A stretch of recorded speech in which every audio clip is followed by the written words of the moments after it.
Hi, sports fans. As you know, tonight's baseball game was rained out. But because I am the world's greatest sportscaster, instead of our locker room interview with Carl Yastrzemski, we're going to talk to another man with a lot of hits, Johnny Cash. Let's see if we can get him out here for a word. Johnny, can we talk to you just for a second? Come on now, Johnny. Can we talk to you, please, just for a second? Johnny, what guts out there tonight?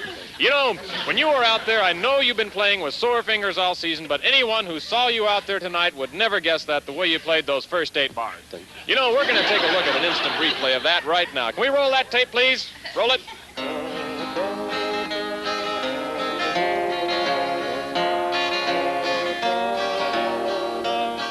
Johnny, that is fantastic. I'm sure a lot of the fans are curious out there. What are you thinking out there when you're out there?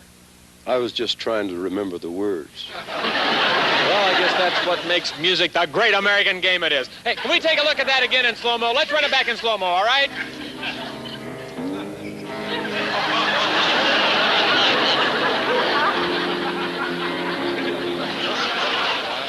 Poetry in motion. I'm curious about one thing. How did you develop that distinctive style of holding the index finger and the thumb together like that?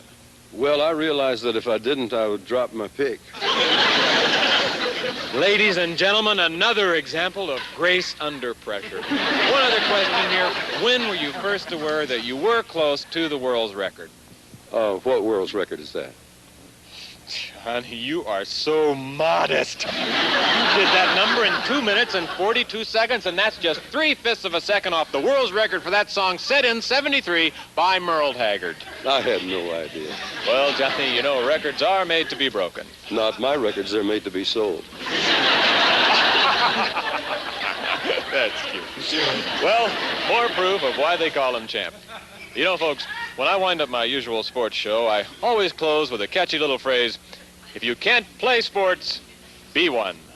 Well, tonight, I think I only have to change one word of that phrase. If you can't play music, be one.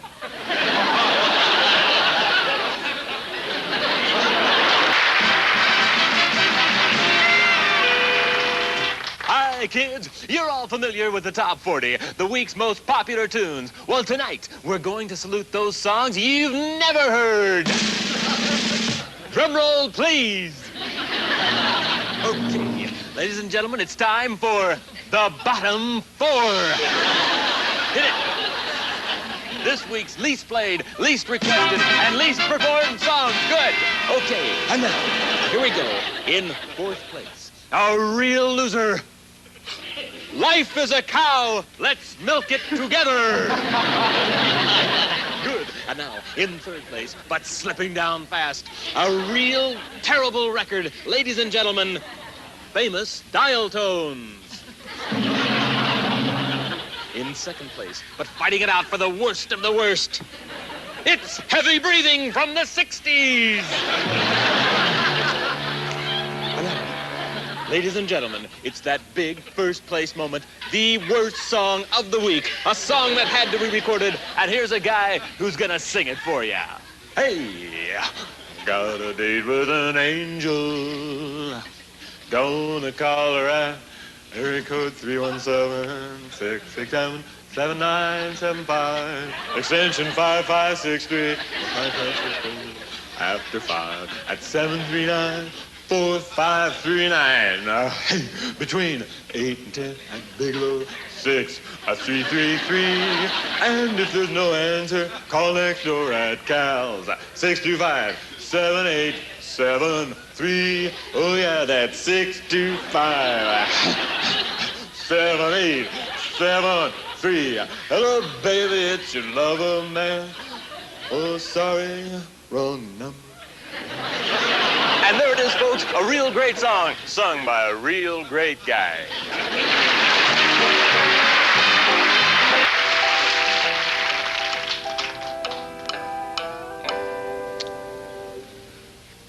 I'm sorry, I can't do this. I'm just really mad at my mother. I know, she's 102 years old. She calls me up the other day and wants to borrow $10 for some food. I said, hey, I work for a living, okay? I loan her the money. Yesterday, she calls me up Says she can't pay me back. So I worked it out with her. I'm having her work on my transmission.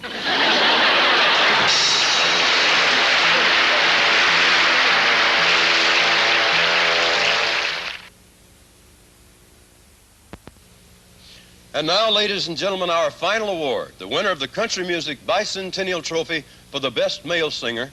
And the winner is Waycross George. Waycross George, we're glad you're here tonight. Here's your gold trophy. And would you like to say something out there to the folks that voted for you? Go right ahead. Yeah, well, you know, I don't dig these awards, you know. They're just a popularity ripoff and don't have nothing to do with real music. I don't sing my songs for awards or money. I only showed up tonight so my fans could see a legend in person. I'm just simple and down to earth. I mean, all I really need is a bedroll and a guitar and a place to lie down under some trees. I just bought me a little piece of land out in Arizona, starting a commune. It's called Phoenix. I'm flying the trees in from Italy. All I want's a little log cabin and a yard big enough for my pets. 4,000 head of white-faced cattle. And I don't want no flunkies bothering me. When I'm picking my guitar, ain't nobody comes around my shack for weeks at the time. Except for maybe the cat that cleans my swimming pool or the turkey that takes care of my central air conditioning or the projectionist for my home movie theater. Nope, I'm my own man. I'll hang this from the rear view mirror of my Rolls-Royce pickup truck and head across country to that wide open space where I can sing to nothing but the stars. I'm talking about the Hollywood Bowl. You can get my concert tickets in the lobby. Good night, turkeys.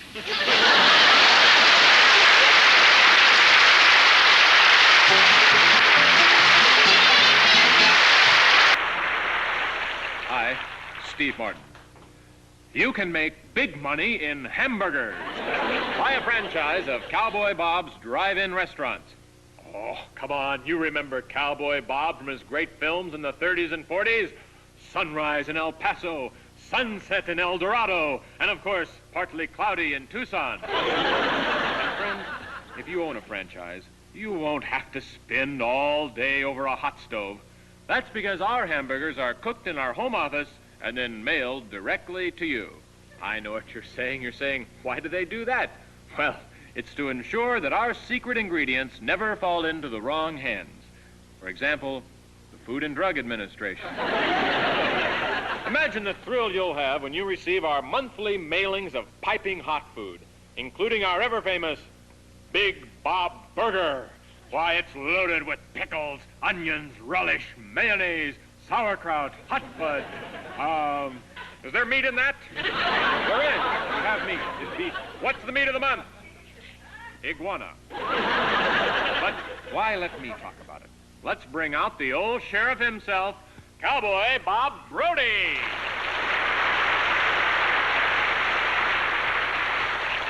Howdy, buckaroos and buckarooesses.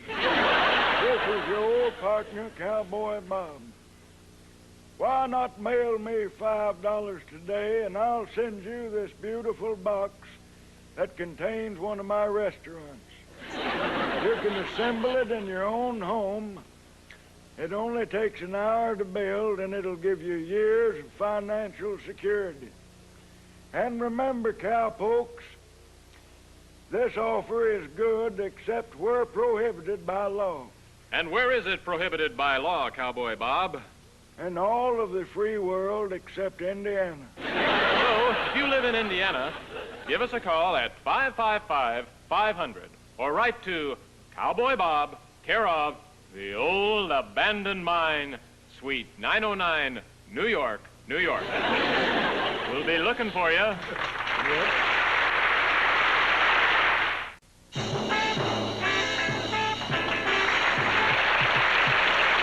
Ladies and gentlemen, the winner of the semi-biannual Country Music Academy Award for Bicentennial Year for Best Female Singer is Myrna May Montrose.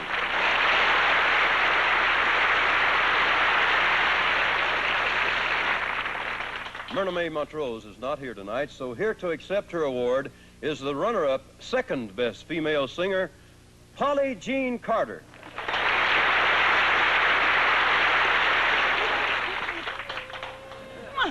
That's such a thrill. And so is that. Thank you very much. I'm so thrilled, and you know, I bet Myrna May is as surprised as I am. Because I know even though that she was nominated, I just know she didn't really think that she had a chance to win this great honor, and neither did I. So, you know, Myrna May is a newcomer to country music. She's only been singing since she was 14 years old. I've been singing since I was 12. She was from such a poor family that she had to feed and clothe herself from just the money that the tooth fairy left her.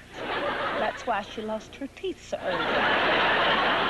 You know, my family was poor, and the tooth fairy, he just used to leave me IOUs. Oh, well, now, Myrna May, she wanted to be here, but she also wanted to be with her husband. And she's out looking for him. So he went on this deep-sea fishing trip, and he's reported missing. So tonight, Myrna May is out there searching in Las Vegas. Accepting this award for her, I think that she would say that she was flattered because there are so many others who deserved it more than she does. And as her good friend, I agree with her.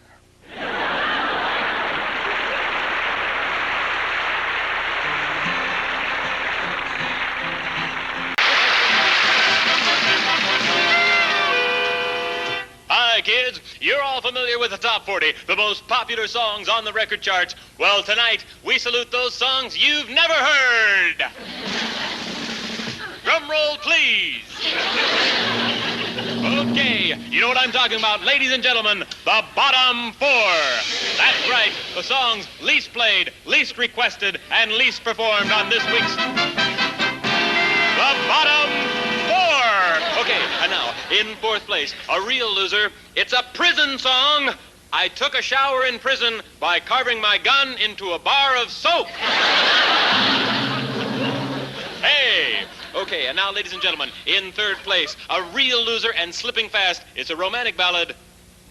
I swallowed a bus. It was a great tune. I can't understand why it didn't make it, unless it was because it was recorded on a banana. Okay. Don't slip on that now. And now, ladies and gentlemen, in second place, but fighting it out for the worst of the worst, it's a rock song.